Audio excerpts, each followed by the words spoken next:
Season 8 premiere of the Too Much Hockey Podcast. I'm your host, Joshua Marshall, and I have a very special guest kicking our season off with us this evening. And it has been a day, and it has been a day in Edmonton. It's been a summer.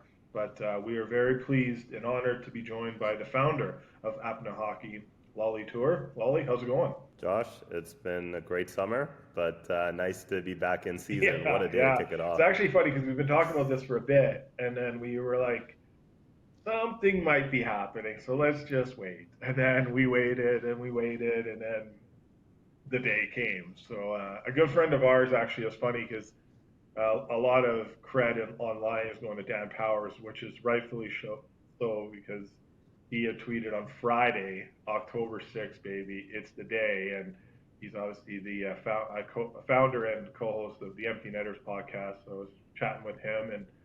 And then, got a note just after midnight today. And I was ready to go to bed and put my phone down. And then for some reason, I just looked over at it. And I have it on silent mode. And I looked at it and I was like, maybe something's in there that I might need to look at. And sure enough, I didn't even get the notification. It was just inkling, maybe God talking to me. But then, I got a text saying, this is going to happen today. Then we put a tweet out. Had one media member here in Edmonton get a little bit mad at me because he thought I was wrong on my information. So whatever, it is what it is. But we'll get into stuff like that later on. But obviously the day transpired, and credit to Elliot Friedman. He went on his podcast last night and obviously came out this morning saying something was going to happen today. And then he broke the news, and he's been right all along, saying if this is going to happen, it's going to be a lot less than what we think. And I think we are very surprised of how much a lot less, because I think a lot of rumors were maybe 16, 15.5, 15, and then it came in, Lali, 2 years at 2.5 million. Your thoughts, my friend? Well, it was interesting. So I'm headed to the Edmonton Country Club this morning, and huge shout out to Robert Nowicki. He invited me out to come see the club. And when I get there, he pulls up. I'm like, yo, Connor signed the deal. And the whole club was buzzing around that. But I'm like, what's the term? How much is he getting paid?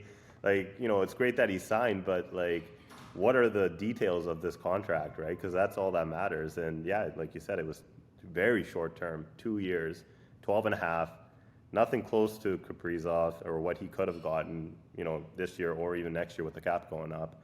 So it's really interesting to see just how it all transpired. I know me and you, Josh, have gone back and forth on quite a few different scenarios, and I kept thinking, I personally thought it was going to be July 1st, right? I thought, when do you ever get a superstar, generational, probably the most skilled hockey player to ever play the game? When do you ever get to see that go into free agency, right? You never get to see that. So all the power all the cards were held by Connor, right?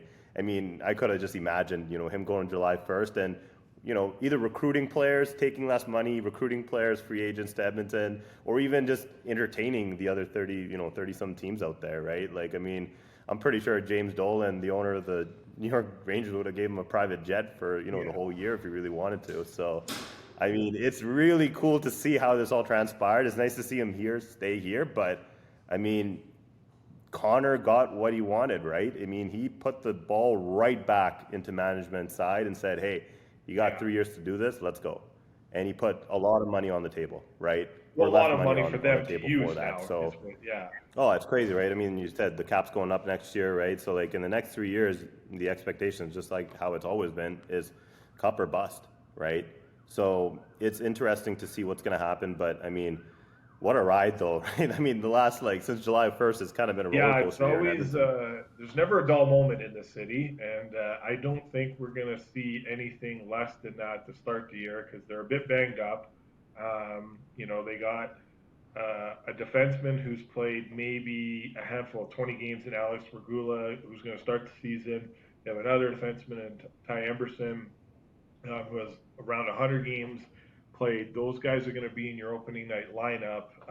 You obviously have some injuries and whatnot, and there's with the Hyman factor, he's out too, and Wallman, who just signed it.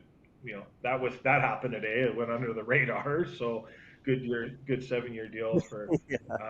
Jake Waldman, and but yeah, just a lot there. So tough schedule on the road a lot to start the year.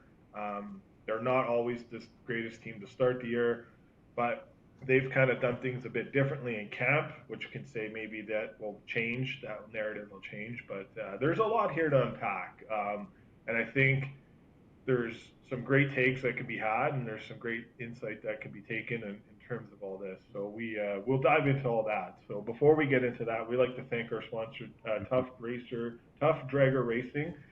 We just had them on just recently. You guys will hear that interview here in the future. So Tough is a chuck wagon racer. He's going to be joining us throughout the hockey season, and he's sponsoring us as well too.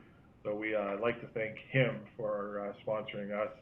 Yeah, this coming season, and then also Lali Toor. APNA Hockey is going to be sponsoring us this year with our 3 Stars of the Month Minor Hockey Awards that we did last year. Lali's going to be sponsoring us and APNA Hockey throughout the entire season, from the start of minor hockey right to the end of playoffs and provincials. So Lali, again, thanks for helping us out with that, being a part of that journey. So those awards will be announced by current NHL players throughout the season. And then we have our first video coming up this week. Looking forward to that. We just selected our 3 winners. Yeah, a lot helped growing the game. So, Lali, really appreciate you joining in. Tough joining in too. And we still have our other current sponsors. We have Shadified Salon and Barbershop. As you know, the Shadified brand very well, as well as I do. They're going to be sponsoring us. And our Edmonton Oilers report. And then we have our Flames report, sponsored by our friends at Marlou Barbershop in Calgary. They'll be sponsoring us too. That's Nick and the team there. And then Sheena Boychuk Real Estate, who will be sponsoring our minor hockey highlight of the week.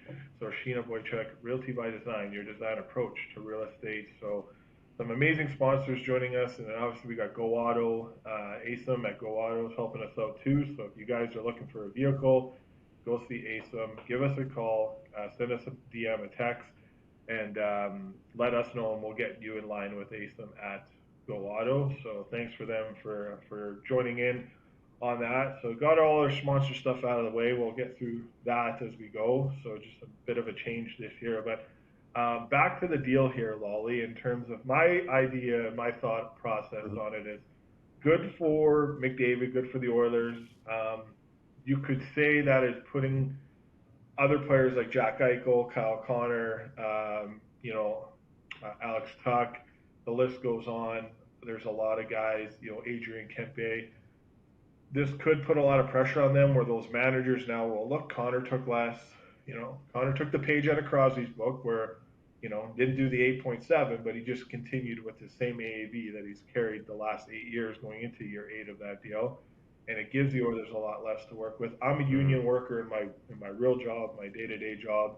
I'm always advocating pushing the envelope for more in union, and we're obviously seeing that right now with the teachers' strike and whatnot. And I think it's interesting. I'd really like to pick someone's brain at the NHLPA. I did send an email over to them today, and just waiting to kind of hear back to see what their thought process is. Because I think we were talking about this off recording, is you maybe want the players to push for more, because where we see the envelope with other players in other sports, Lali, but how much do you think this low AAV is going to impact this season and next season with some of the star players? Or is this just going to be different, and we just got to look, Connor's Connor, but the other players? Or do you think some of the managers, in your thought process of this, do you think, are they going to use this against them in their negotiation? Personally, don't think negotiation-wise is going to make a difference, with pending free agents. I think again, like how you said, this is such a unique deal, right? Given the situation, given how long Connor has been, playing for us here in Edmonton, and you can't say 1 year he's taken off, right? Like, he's given it his all year in, year out. During the playoffs, he has the 3rd highest point per game behind Mario and the great Wayne Gretzky, right? And there's not much he could do more, right? And for him to, it's unfortunate that he has to take 12.5. And to be honest, Josh, it's unfortunate for the game of hockey, right? The optics, other superstar players from around the league are looking at, McDavid is the top guy in the NHL. And he's like, wow, his take home is going to be like, what, 6 million after taxes, right? Which is not a whole lot, right? And again, I think it puts a damper on the game overall, right? Because you want to see your best players make the best amount of money, right? I mean, you want to be pushing that 17. You want to get up to that $20 million level, right? Especially when QBs, the top baseball players are making north of 50 million nowadays, right? And the basketball players are pushing out 80 million a year, right? So, I mean, you want to see the top players of each league get to those, high numbers, because it also shows that the league is very healthy, right? So, I mean, in that case, yeah, it kind of sucks that we won't see, Connor, hit that 20 mark, while he's in Edmonton so far, right? Unless he extends in the future. But, I mean, you want to see your best players make the most money. That's what, creates a good, healthy league. But again, this situation is so unique because, I mean, he hasn't won yet. And to be honest, he probably should have won by now. And I think that's the biggest issue, right? I mean, 10 years of, Connor here, we have nothing to show for it. And that's the unfortunate part. And now that he's taken a hometown discount and basically saying, hey, I'll take a pay cut and create that culture, maybe not even creating that culture, but just be the first one to, do that. Because where have we seen this before, Josh, where players take a cut to stay with the team? I know that, like, we can go to the Crosby, We saw it with Malkin, Panthers and Ovechkin stuff, but, like, at that time, that was the going rate for those contracts. Like, I know Malkin got paid more than Crosby, but it's different now. The cap is different. And I think Connor set himself up here to be, and I've been saying this all along, I'm taking heat on Twitter. It's only Twitter. You only face heat on Twitter. Anywhere else, it's okay. But I still think the NHLPA and that wants him to be the first player to make $20 million. And that's still, in a way, of setting up that way. It wasn't going to happen on an extension that he was going to do today or do tomorrow or July 1st. It's going to happen in the future. Now, he's going to look at this and, okay, I've given you, Edmonton Oilers, 13 years of my service. I've given you the 13 best years of my career, and you guys have not won me a cup. That will be put back on ownership. That will be put back on management. That will be put back on coaching, the roster development, organization development. No, I'm not going to say I'm the biggest Sam Bowman fan. Like, he's in the NHL. I'm not. I give him respect. But there are several players on the Chicago Blackhawks who won those 3 cups. And I saw Brent Seabrook the other day. And Brent Seabrook said that these cups were Dale Talon's cups. Stan walked into a great situation. Now, this team is not any better than what it was when Ken Holland was the general manager. That was the best team. And I still think, to date, I could be wrong, to be proven wrong, and I've been wrong before. But I think when Connor McDavid's career is done in Edmonton, this is going to be a hot take, but when his career is done, and say he plays these 13 years out, and then he goes on, and I think in a candid interview, if you say what team, what group of the players was the closest you had to winning the cup, he's going to say that team is going to be the team that Ken Holland was the general manager of, because that was their best chance of winning. I don't think they're winning this year. I think they could win in the next 2 years after. I just think there's too many other teams that are better than them right now.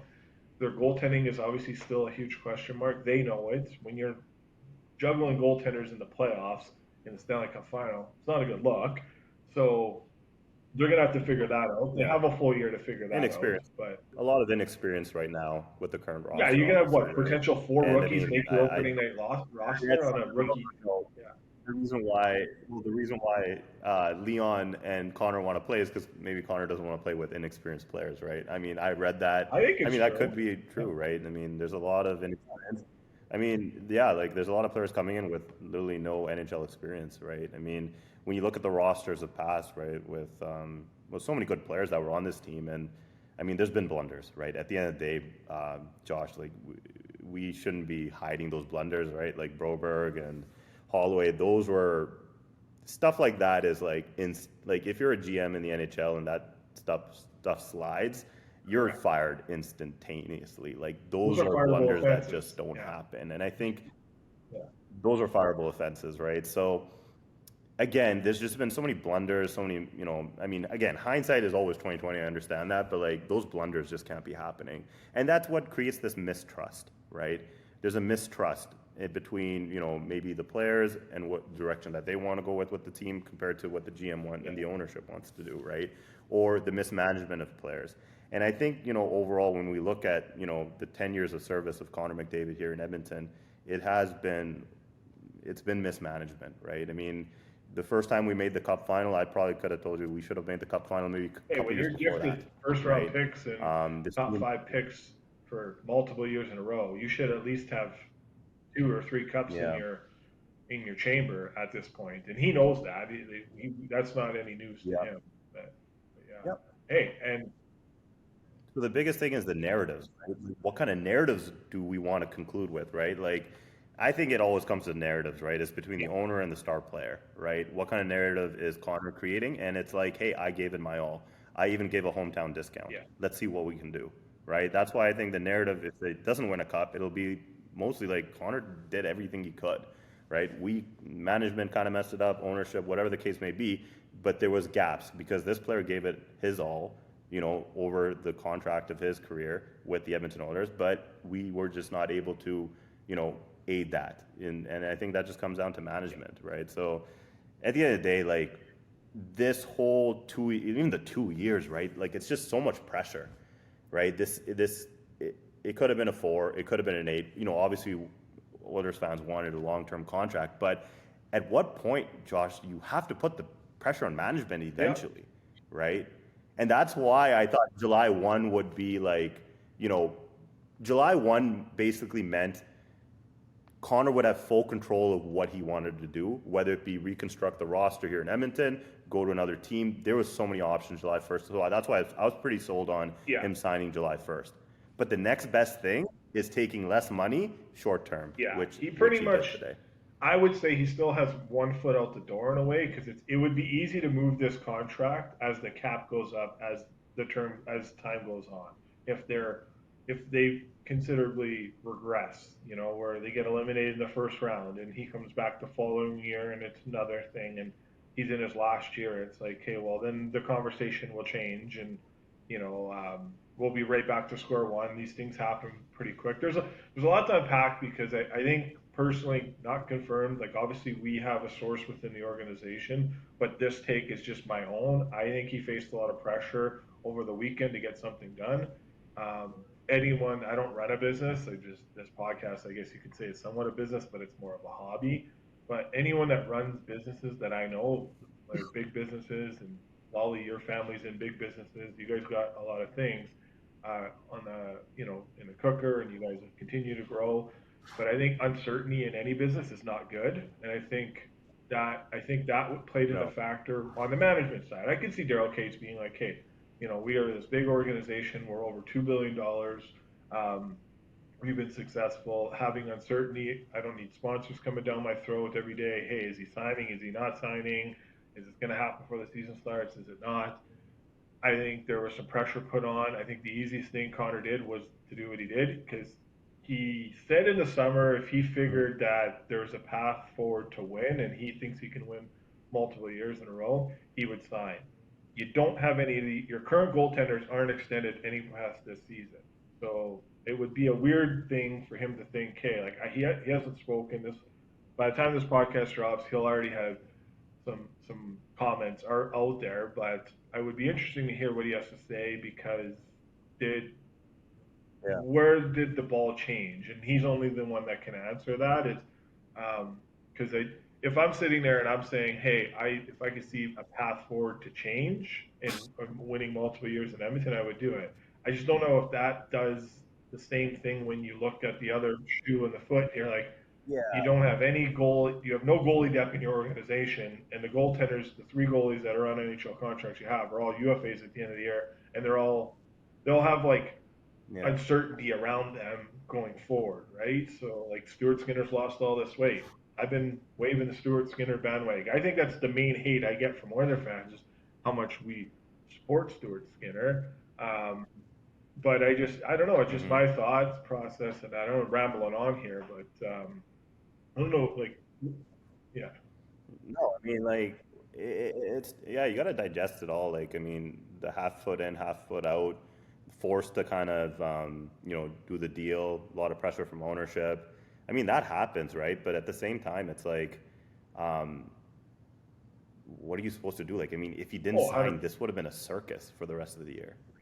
It would have been a full circus. Like, it's not even funny how much attention this would have got. Like, it would have been, I mean, the last A 2 months circus. here in Edmonton have been like, just like, it's been a circus. Like, everyone's wondering what the hell he's doing, right? He wants to win, but is it winning beyond 2026? Like, is he, this is it? This is the last dance? Like, what's going on? Like, I mean, if he didn't sign this, like, it would have been a circus. I mean, I thought he would have stuck out till July 1, to be honest, right? Because again, like he would have had full control Yeah. of what he wanted to do, which is very rare for players, right? And I kind of compare this to like I don't want to compare it to LeBron because Connor is not Yeah. LeBron at all, right? But LeBron had full control of where he wanted to go, right? When he made the decision, right? And I genuinely thought it was heading that direction because we've never seen that in the NHL where an NHL player, a superstar player, has taken control of where he wants to go to win a championship.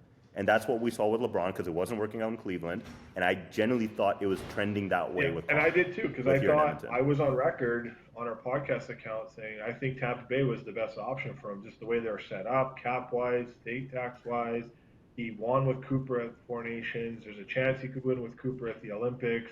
He looks at John Cooper and says, "Hey, that coach has brought me two of the biggest things in my life that has been successful in professional hockey slash big tournament events.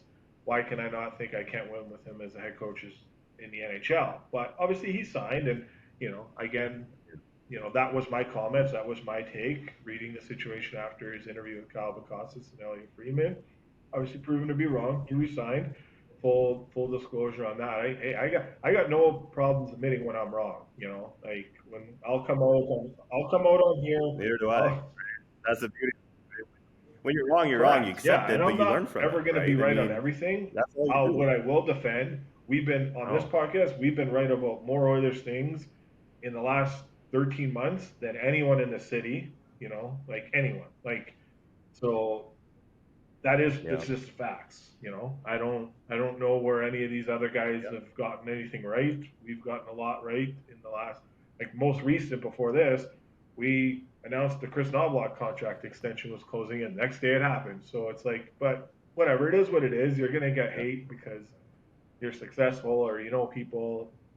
That's life. And again, I only ever received hate from one platform, but again, I'll admit, yeah, he was wrong in terms of I was wrong in terms of what he was going to do. He resigned. I just personally think it was pressure. I don't think there's any which way he could have went into the season, without a deal, just because the circus it's going to Yeah. have for him here on the road. A lot of their games are out Yeah. east. That's a lot more media people. They're gonna be answering questions to. They were able to hide him over the last 2 weeks. I know he was requested every single day. Those requests were denied. So, good on him though. Mhm. I do give him some respect for doing something not a lot of players do, and he took less. I think that hurts the union in a way, but they'll have to deal with that. And well, It kind of instills that culture that Edmonton's mm, always needed, right? Like, I know I mentioned culture a few minutes ago, like Florida, right? I mean, players took a cut, right? I know they got the state tax advantage, but when players take less than what they're worth, that means they believe correct. in what they're doing, right? I don't think in the last 10 years of Connor McDavid, I've ever felt that kind of culture with the Edmonton Oilers where players are willing to take less to, come together Yeah. and, Well, win cups, right? I mean, that culture is clearly instilled in the Florida Panthers because of what they did over the summer. But I mean, maybe this is Connor kind of setting the tone of that culture, right? Because if it's not other players that are setting the tone for the culture, it has to be the captain, right? And just given how everything lined up, it just makes sense that 2 years would be the play, right? At 12 and a half. And we think about these narratives, right? Like, I mean, ownership was able to bring in Jeff Jackson, right? Connor's former agent, Nobla, Connor's former coach. Even like Connor Brown, he's a even few got years some ago of when his they brought friends him working in, for the organization former behind the scenes too, right? Yeah. behind the scenes, right? So, in a way, I think maybe this is not Connor's doing, right? It's not Connor asking for this, but there's always a some sort of like narrative in the background that everybody wants to create, right? So if Connor leaves, they're gonna be like, well, we had everything set up here, right? You had your former coach, you had your former agent, everything was set up. Well, what's going on now? The pressure's on, obviously McDavid. You didn't perform, you didn't complete the task, right? But now that he's taken less money, the pressure's right back onto management. That's exactly what he did And it's big with this move, because there's right? been a I lot of mean, question marks it's about this massive. management group. Derek Ryan, 4 years of being an Edmonton Oiler, very outspoken about how he was treated by this management group, this head coach, Dylan Holloway. Those are two recents. Like that's not AI making those comments up. Those are real comments by those people in live moments of being asked in an interview. So they are what they are. I look at Jack Roslovic. He's still sitting at home. He doesn't have a deal. He saw the way Jeff Skinner, Victor Robertson, and Derek Ryan were treated. There was no way he was going to sign in Edmonton. He was not going to take a 1 year, $1 million deal. Yeah. He would there's no way he was doing that because he was like, I'm not going to be that next guy, that next victim of a bad culture and a bad organization. And I know that's saying a lot. I know enough about the organization. It's not as what it seemed to be in a public eye. And that's just my opinion. I got a lot of proof in my phone, conversations, emails through people in that organization that have not treated us well. I know we have been treating them super, super well, but you race us out of it. We're nothing. We're not any big people at all, but You look at the players, the performance, the results. yeah, At the end of the day, it's a results correct. orientated business, right? Yeah. The whole league is, and it's a results business, and like we have not seen any results, right? And that's the sad part, right? I mean, we're both obviously very proud, Edmontonians, Josh, right? Like I personally, like I grew up an Oilers fan, right? And like seeing this team, I always put politics and the I gotta team learn aside, that because right? So when it's time to cheer for the you're team, better at that than I am. I'm getting used to that, right? Put the politics and the team, separate. But to see this team, do so well, over the last few years in the playoffs, like I live right at the JW here, and just seeing how much of this city comes out during the playoffs, and just like going to different neighborhoods, driving around, honking the horn. Even our businesses here in Edmonton, right? Like just customers coming through. Like it's great to see the happiness that this team creates when it does well, There's right? nothing There's in nothing any like professional it, sport and I'm like it. very 100%. proud, I agree with that. right? Yeah. Oh, it's crazy, right? Like, I mean, my wedding was during the Cup final, and like I had so many guests, Josh, that came out of town from like LA, from New York, and all of them got to The real experience true side of the Edmonton. Yeah. the thrill of the Stanley Cup final, the true side of Edmonton, right? Because I mean, on a normal day like this, there's no one out here, right, downtown. But during the Cup final, like they got to experience something that they're gonna remember forever, right? Like I had buddies that came out from Switzerland. They had no clue what the Oilers, what the NHL was, and they're I like, want to "What be a is fan of going this on?" now. Yeah. Right? They're like, "Is there some like, is there a soccer game going on or something?" He's like, "What soccer team is in Edmonton?" I was like, "No, it's hockey," right? And that's the one thing, Josh. Like, I can't get over the fact that, regardless of us winning or not, it's brought a lot of, energy into the city, right? And we crave that. I crave it as well, right? So, I mean, Connor did the best thing he could do, which is take less, whatever, short term, that's his way. And now management needs to step up, fill in the holes, and make this thing work in 3 years. Because if Connor doesn't win a cup in It'd be Edmonton, the biggest detriment. holy crap, that's not going to be. And, That is the worst because Connor's just the best Yeah. player to ever touch the ice skill wise, right? yeah. Skill wise, And it's crazy. It's Like I was watching the right? Amazon series, went through all the episodes yesterday, and there's that one clip that Paul Bissonnette, like it's going into the Cup final. It's got home ice. They win game one. The Cup's on the ice, and they're showing highlights. And Paul Bissonnette just says, he goes, "I can't see it. I can't see it at all. Connor McDavid losing in his second appearance in the Stanley Cup final. I can't see it." Yeah. Yeah, I had them and winning like, last. I honestly did. Yeah, I did. I thought that I think the last time I was on was January. And you're like, who's going to be in the final? I was like, Yes. it's probably going to be a rematch, which it was. And I was like, I generally thought Edmonton would take it this year Because when you lose, and I remember saying this in January, when you lose a cup final, And that you know taste how to doesn't win the leave. next time when you get there, It right? does. So, and Yeah.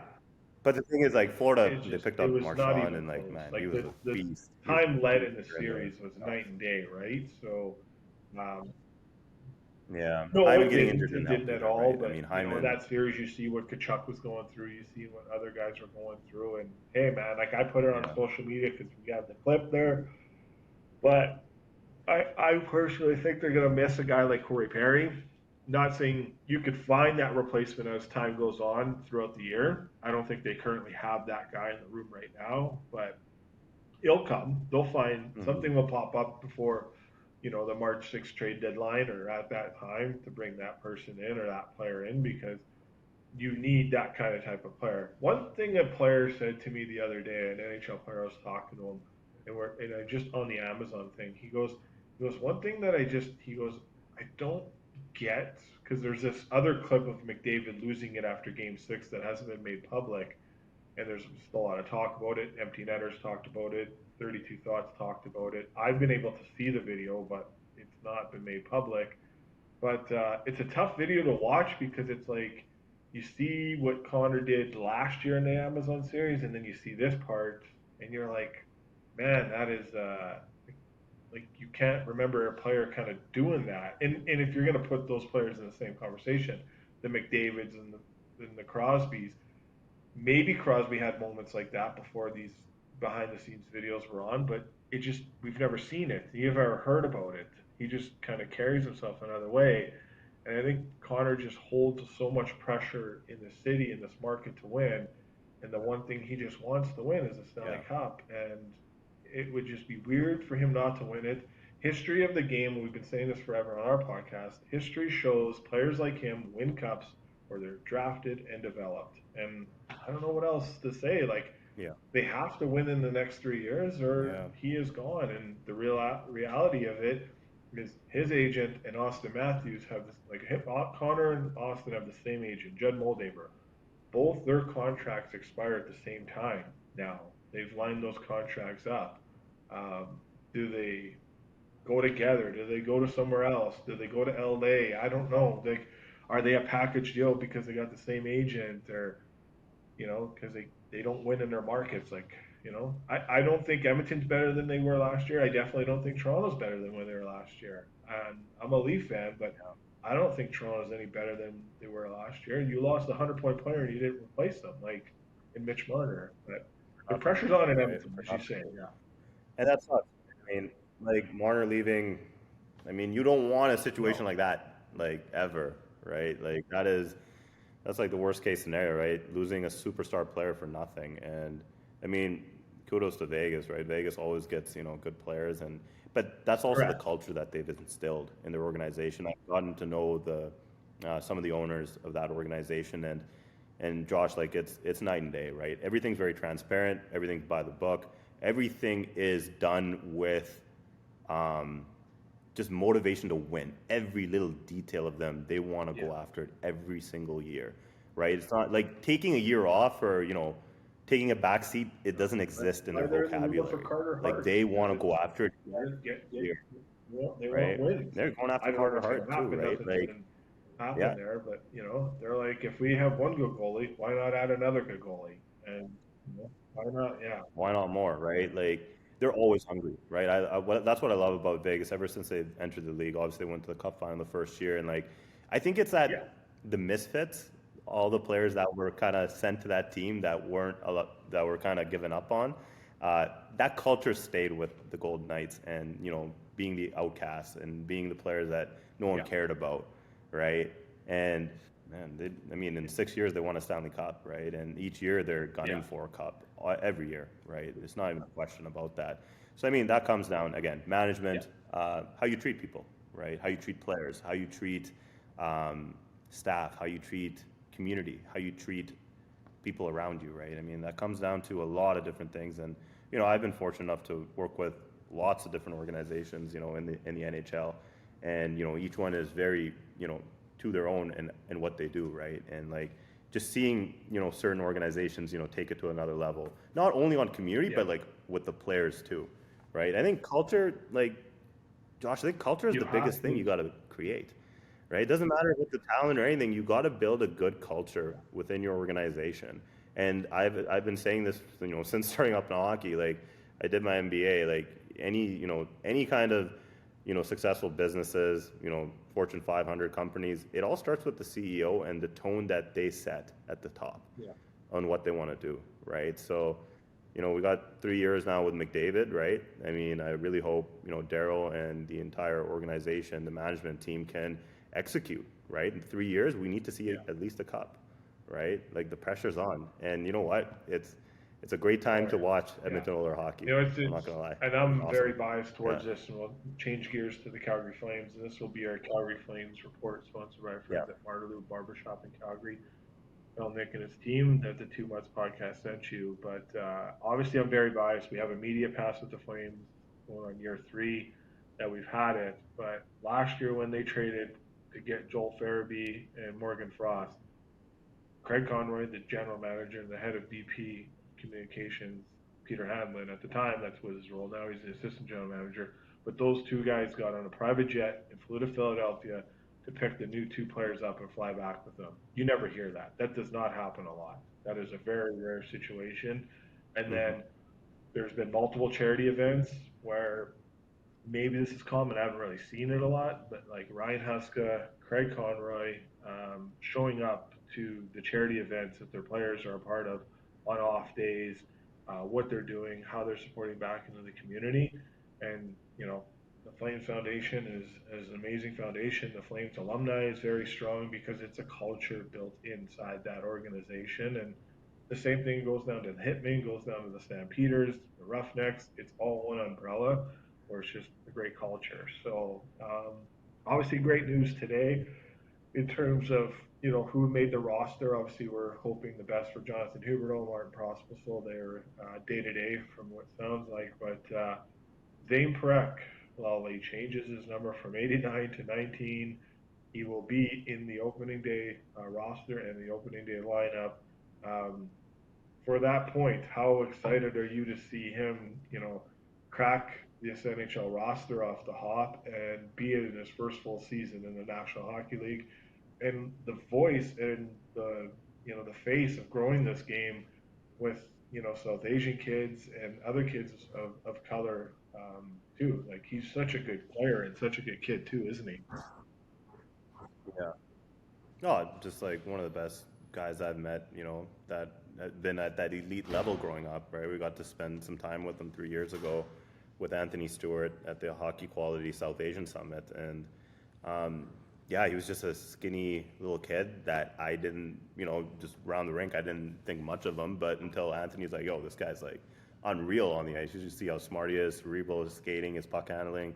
Just how, I mean, I saw it right away once he hit the ice. I was like, holy crap, like, he's going to be something, right? And he got drafted to Saginaw that year in the first round. But no, Zane just, I mean, how he approaches the game, how he leads, by example, right? Again, I've always said this about, ethnic minority players. Sometimes they get lost in, just being a hockey player, and that's all they are, right? But a guy like Zane, Arshdeep, and these, younger guys that are coming up, they're very proud of their background, right? Very proud of, like Zane is half Korean, half Indian. And I got to spend some time with his dad, Azam, when we were in Toronto. And again, I think heritage is a big thing. Like, I mean, understanding your roots is a big thing, but also like, when you get to that level at the NHL level, you're also not just, it's not just your hockey career and, your stats or winning cups. You're also representing a whole community behind you, right?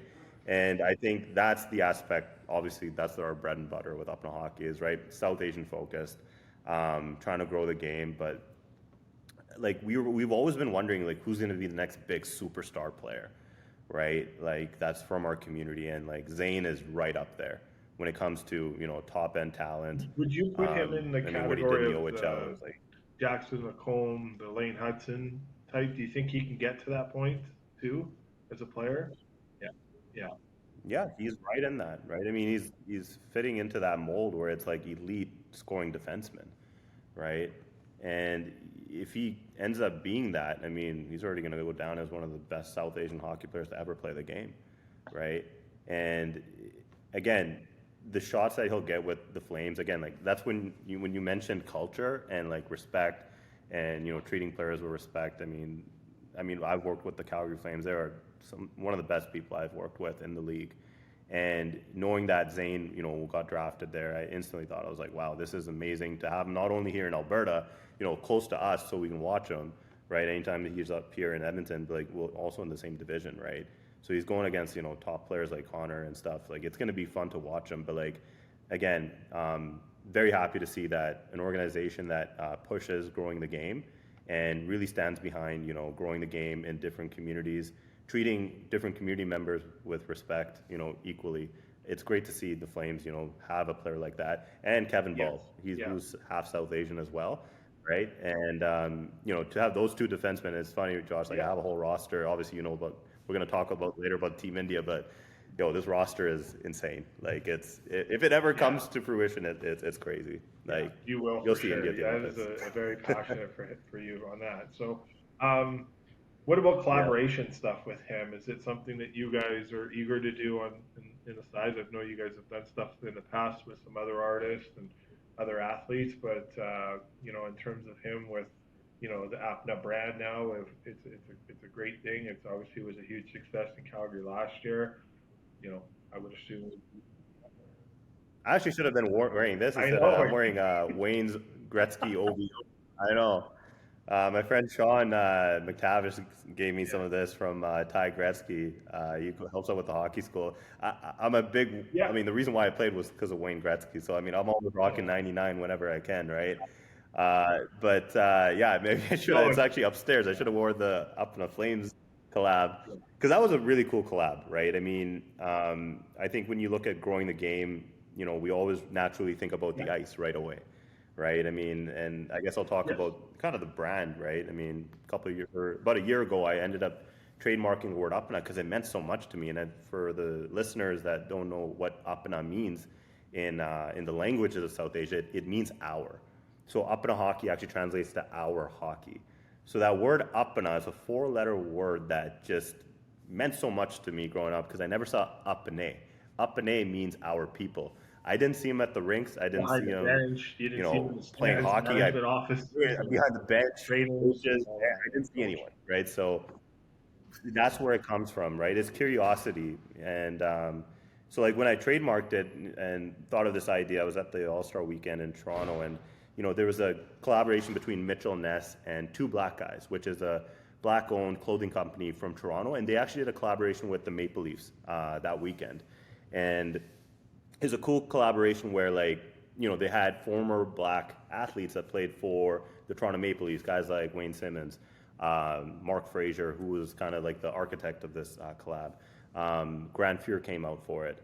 Bal James, and like you see these guys come out and they're on a hot stove talking about what it means to be a black athlete representing the Toronto Maple Leafs, right? The most historic NHL franchise, in my humble opinion too, in the National Hockey League. I was like, wow, that is so cool. Like doing a collab with an NHL team to grow the game of hockey, that's really cool. And then a few months later, I'm like, what should I name this company name? Right, I'm like, wait a minute, it's right in front of me the whole time. APNA, right? And so I ended up trademarking it, started talking to different NHL teams, and very fortunate and very grateful that we were able to work with the Calgary Flames on a special South Asian night merchandise drop last April. So we did an APNA Flames, which translates to Our Flames.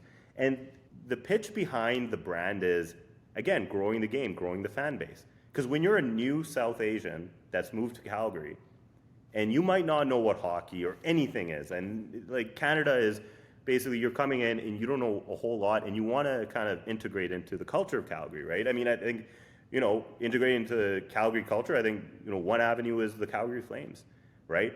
So when I put the word APNA next to the Flames logo on what we got approved from the league and from Mitchell Ness USA, where if these people that come to Calgary that are new to Calgary, they see the logo and they see the word APNA, they're like, what? APNA means our. Yes. What is the Flames logo? Right? That's the thought process behind the brand is like curiosity. Like, what is that? Well, it's the Flames. It's hockey, right? And then you go to a South Asian game, that the Flames hold every year, and then you see the merchandise, and you can take a piece back home, and then you can talk to your friends and family. Hey, look, there's a South Asian brand that's collabing with the Flames. That is, it's basically like a red carpet. Like, hey, this is your game too. So that was the thought process behind it, and it's going to be sold at the Saddle Dome and online on their Flames, the online Flames store this season.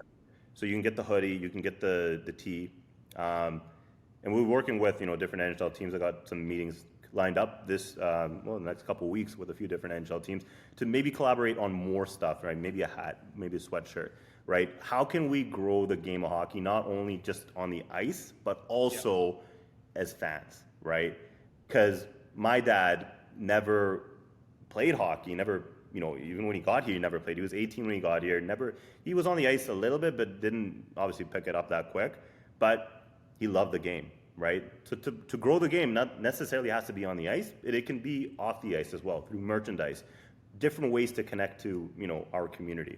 And it was a very monumental experience, right? I mean, it's cool talking to, the different ownership levels, that came out to the South Asian game for the Calgary Flames, speaking to them about the collaboration, what it means to the community, and just the impact. I think the impact is the biggest thing, Josh, right? When you see, a word that means so much to our community and you see it right by your local NHL team, it feels different. It feels like home, right? And that's what it is, right? You want your local NHL team to feel like home. You don't ever want to feel like isolated from that team. I know right? you've told me this, but for the proceeds that you guys raise for this APNA brand, can you explain to the listeners where that goes and how you guys give where you're getting that, you're giving it right back to the community, and you're right in the front force, in front steps and the front doors, and helping families out. Can you talk about how important that is and how much it means to you too, and helping out, giving back? Well, the thing is, like, I'm a businessman at heart, right? We get donations here and there, and everything we do goes back, right? Like any kind of money that we get, through APNA Hockey, bringing athletes out to the All-Star Weekend, bringing athletes out to the Heritage Classic here. I flew out, I think, 5 girls from our community to the Four Nations final, fully expensed. Got tickets subsidized from the NHL through our contacts with the league. I want to create experiences for these top-end athletes that they don't forget. And in return, through social media, when other athletes see, hey, these elite athletes are, getting access to the NHL, PWHL, different experiences, it's going to push them to work harder too, right? So everything, even like with the Flames drop, my inventory, the Flames inventory, proceeds will be going back to APNA Hockey to give back. Because I mean, at the end of the day, Josh, like, we work our day jobs, but this is our passion. This is what we do to give back, right? I like me personally, like this makes me happy. I was just talking to a trainer here at the gym downtown here at the JW, and he's like, how do you juggle so much between work and passion? And I was like, the work is there because we need to work and we need to sustain ourselves, but the passion, that's what makes us happy, right? That'll never leave, right? I mean, seeing my community do well makes me happy. It genuinely does, right? And because like because I never saw someone from my community excelling at ice hockey. I didn't see it growing up. I wish I did, but nowadays with guys like Zane, Kevin, Arshdeep, we just recently announced Dylan Gunther of the Utah Mammoth. His maternal grandfather is actually Indian, so he does have a piece of South Asian in him. I mean, that in itself is really cool because one, he's an Edmonton kid, and the next thing is he's probably the top athlete in our community. So if Team India is ever going to happen, for sure, right? So yeah. He's a sniper, right? And like again, the roster is something that I've been working on since starting up in hockey, and so you guys had it's growing. It's growing. Yeah, let's get into it. Yeah. You guys had you guys announced the first team. You guys went and played some games. You guys played 3 games. Had to fight some hurdles with travel and weather with some other teams and whatnot. But the jerseys look great. You guys had some great practices.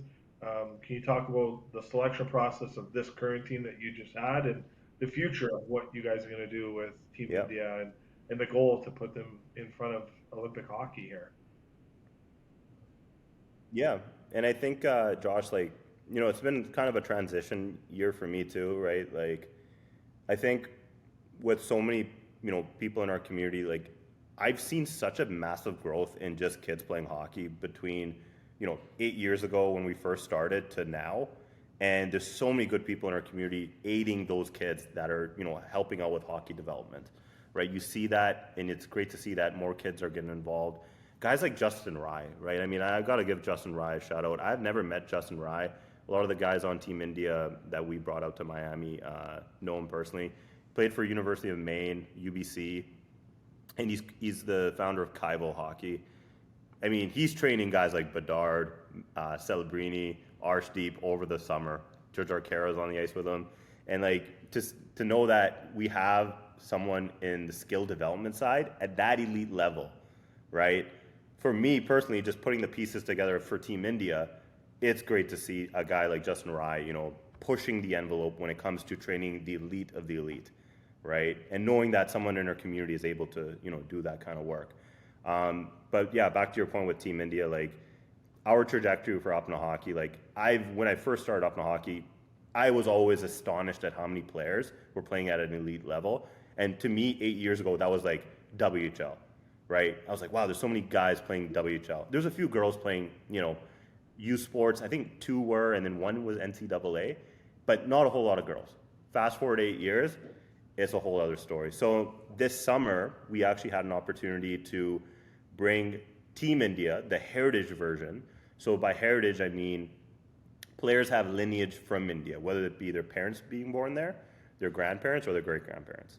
So they have lineage. So this tournament in South Florida called the LATAM Cup, they allow non-traditional hockey countries to compete. So you don't have to be IIHF sanctioned. You can be, but you can also have a heritage version of that team. So Juan Carlos, a good friend of mine, runs the tournament out of Fort Lauderdale, and they run it out of the Panthers practice facility, the ice stand down there. And this tournament has gotten so much traction, Josh. Like, it's not just Latin American teams now. So it's not just Colombia, Peru, Brazil, Mexico. It's now Pakistan, Egypt, Lebanon. Greece was a part of it this year. They won the men's Div 1. Armenia just submitted their team this year, and they're IIHF sanctioned. We got to play an exhibition match against them. And you're seeing such a massive growth of this game through that tournament because it allows different countries to put together players, local players or expats, right? So my goal has always been like, hey, let's get these group of players together, whether it be the males or the females. And we finally got an opportunity to do that after 8 years. And it was probably, Josh, it has to be the coolest experience. And I've been fortunate enough, with APNA hockey to have some cool experiences. But this has to be the number one experience that I've had, is bringing a group of guys, former pro, former college, former U Sports, former junior hockey players that have never played together, got together, and we went down to Florida to do a few exhibition matches against some teams. And as you said, it was a little difficult coming down because of the Air Canada strike. Yeah. That kind of got in the way, right? But the experience was up there. Like, that was the coolest thing. From like, once I got back from my honeymoon, it was like right into Team India prep. We got a jersey sponsor. Huge shout out to Ajay Sarma of Excel Athletics. He sponsored the whole jersey palette, away and the home and away jerseys. And it was so cool designing the jerseys, Josh, because like typically, India wears a blue, right? And this time I was like, you know what? We want to show India's true colors, right? Which are the greens, the oranges, right? So if you ever get a chance to, go on our social media platform on APNA Hockey, definitely take a look at the jerseys that we created for this team. And it was really cool because we had a patch on our jersey commemorating the two players that passed away from our community. Ronan Sharma, who tragically passed away a few years ago, and Mr. Dollywall, a player from our community that passed away unfortunately a few years ago in Vancouver as well. But we invited Parm Joe Dollywall's dad to come and talk to the team before we left, right? And it was very emotional for him to come out because this is a team that Correct. his son would have been on. And he came out, talked to the players. We had Robin Bawa come out as well the same night. Robin Bawa was the first player in our community to play in the NHL. And for him to, both Mr. Dollywall and Robin Bawa, to come out and talk to the players before we left to Miami, like, it was really cool to see the fact that so much talent from our community was all in one spot, right? And again, it's about making that impact. When players see that team, it's going to motivate them to get to that level, right? And this is the team, because of the tournament itself, the stipulation was you have to be 2 years removed from pro, junior, or college. So this is kind of the team that we brought was still very skilled, right? Like, we played against the South Florida Selects, which is basically South Florida's best homegrown talent. They had a current East Coast player, Mr. Hernandez was the player. I think it was Manny Hernandez. Yeah. He plays in the East Coast for Atlanta, and they had an AHL player that couldn't make it out. But a lot of these players are former college and pro, and they travel with, they go to different cities and tournaments to play for money or whatever. So this is a team that plays together really well. We had 2 leads that game. Right, we ended up losing 7-4, but the coach came over after. He's like, dude, you just put this team together? I was like, yeah, we had like 2 practices barely. Yeah. And we kept up, like, pound for pound. Like, we were right there with them.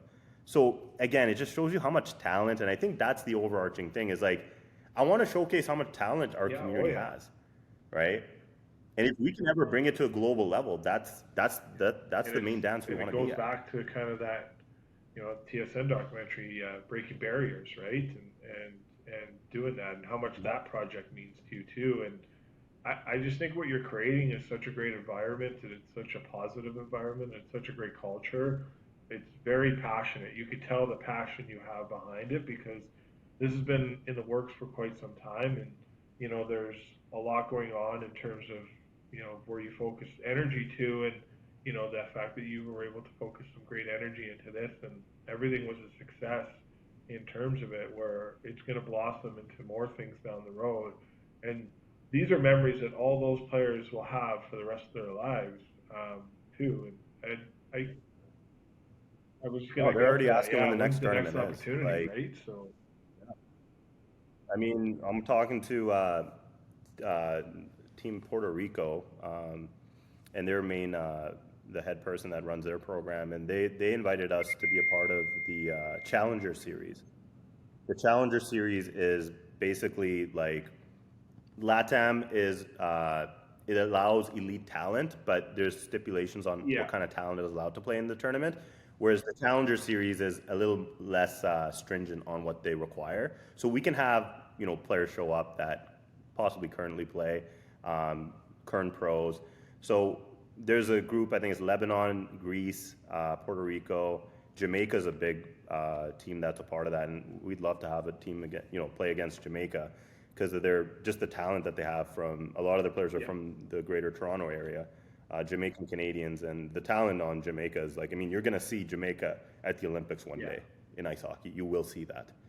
That's going to happen, and I really hope through these tournaments we're able to make a case and build a working relationship. And I've said this to the National Hockey League when they were interviewing us in Miami, was we want to build a relationship with the Ice Hockey Association of India, right? There is domestic hockey in India, and there's a men's and women's team that plays up in the Himalayas of India, and we want to be able to build a relationship with that program, help that program. We want to help domestic hockey in India. That's our main goal, right?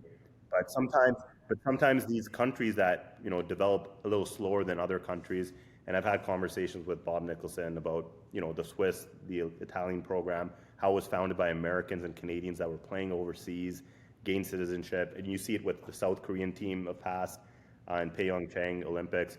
Guys like Alex Plant, who's not South Korean, gained citizenship. There's actually it's called an MCOT. Josh, MCOT is the multiple citizens of talent. It basically gives you temporary citizenship to South Korea if you play for their team. So if we can create that for India and allow these expats to represent India, there's no, it's not even an afterthought. This team will Yeah. be at the highest level of the Olympic category. Like we will be playing against Kazakhstan and Latvia to get into the top div of the Olympics. Because this roster that I've constructed has Dylan Gunther on it, Zane Perek, Kevin Ball, Arshdeep. It's got up and coming athletes like Prab Batal, which is who plays for the Brandon Wheat Kings, Savin Verk, who's committed to Michigan. There's a lot of players. Caleb Malhotra, who's Matty Malhotra's son. Yeah, he's out in Brantford in the OHL, right? And he's committed to Boston College or Boston University, one of the big NCAA programs out there, right? So like, it's incredible to see the men's roster and be like, it's gonna happen, and it will happen in our lifetime, but it's gonna take a lot of. I mean, you obviously got to deal with politics everywhere we go. We got to deal with politics, which is fine, but we got to work together, right? We have to work together because the goal of this program is to grow the game, right? Having 1.4 billion people cheering on an ice hockey team will grow the game. Yeah, they'll grow the game. It's such a big positive, right? And the women's roster is even crazier. No, I agree. Yeah, it's very it's so fascinating to see where this game's going and the doors it's opening and the character that it has and the charisma it has and the passion it has towards all these players that like you could just see in them in the practice videos and the practice pictures and in the games. Like there was a lot of pride taken into this, and it's a lot of work. It's not easy. It takes a big group of people, but the amount of time, effort you put into it, Lali, is yeah.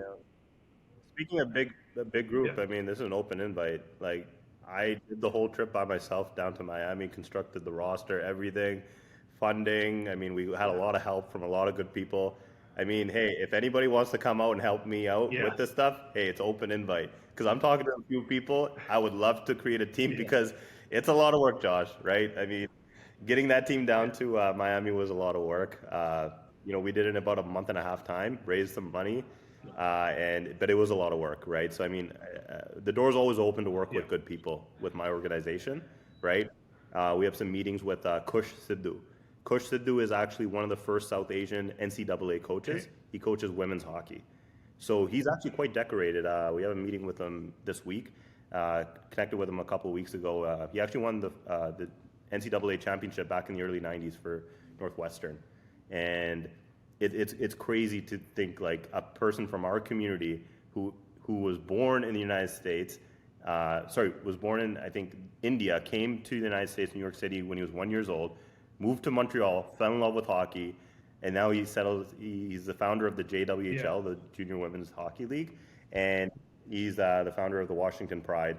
And it was so nice to connect with Kush Sidhu, someone that, an elder in our community, kind of like Robin Bawa. He's very close to 60 years old, but someone with so much experience that has gone through the game and gone through the ranks and seen so many good players from our community. Even like he himself was like, I've coached some of the players on the women's roster, right? Even just talking to him and having a guy like that hopefully be a part of this program, it gives it that much more legitimacy, that much more strength when it comes to seeing India at the Olympics on the women's side and the men's side eventually. Well, Lali, we've gone over an hour. We're an hour and 4 minutes in, and I think this was a really good pod. There's a lot of energy brought to it, a lot of passion, a lot of good conversation. Hopefully, it didn't upset anyone with our opinions. It's just our opinions at the end of the day. It's nothing personal, but I think it's really personal, right? At the end of the day, you want to see. Hey, at the end of the day, Josh, I want to see this game grow, right? I mean, we'll see it. We'll see a great episode come out on actually October 27th. Okay. It's called Icebreakers. So you will see that on TSN and Air Canada flights. Breaking Down Barriers is a wonderful TV series that shows people and organizations that change the culture of a sport. So they're doing a feature on APNA hockey, myself, Arshdeep Bains, Manny Malhotra is going to be a part of it, and Harry Mahage, who's the assistant coach Yeah, of the he was on Abbotsford the ice Canucks with you guys too there. So, all right, do you yeah, have anything else to add? for Team India. Yeah. If people want to get a hold of you, reach out to you, what's the best way? You have email. What's the best accounts to follow? Follow us on Instagram. Instagram is the biggest handle we have. We're on Facebook as well under APNA Hockey School, but Instagram is the one. It's APNA Hockey. If you're ever interested in reaching out and being part of this movement, especially with the new Team India program, it's going to be built out properly from the elite players down to youth, entering different tournaments. You can get a hold of me at Lali, Lali, at apnahockey.ca. That's my email. Please reach out, right? I mean, this only goes as far as the team that's around it, and I would love to have the right people, push the vision of this program. All the best and continued success. And again, thanks for sponsoring us this year with the 3 stars of the award for minor hockey and helping grow in that game and putting smiles on kids' faces and all the other great things you guys do in the community too, Lali. Really appreciate it, and looking forward to our next chat very soon. Probably got to get you on monthly here.